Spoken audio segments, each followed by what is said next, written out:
मित्रांनो, लोक विचारतात काय झालं तुला, आणि आपण म्हणतो काहीच नाही.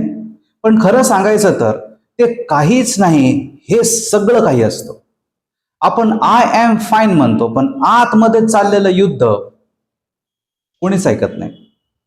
मन म्हणजे मोबाईल सारखं आहे. बॅटरी दिसत नाही, पण डिस्चार्ज होते हे बरोबर कळतं.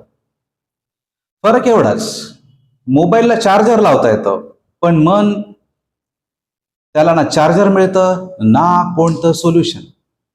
मग मला सांगा, तुमच्या मनाला आधार द्यायचा आहे का, समस्या सोडवायची आहे का, संतुलन पुनर्स्थापित करायचं आहे का? तर जळगावकरांनो, आज जागतिक मानसिक आरोग्य दिनाच्या निमित्ताने सांगू इच्छितो की मनाच्या गाठी शब्दांनी सुटतात. म्हणून वेलनेस काउन्सिलिंग सेंटर भुसावळ म्हणजे तुमच्या मनाचा डॉक्टरच. येथील थेरपी, समुपदेशन आणि समजूत यांच्या संगमाने मानसिक समस्यांचं निवारण केलं जातं. म्हणून अवश्य भेट द्या.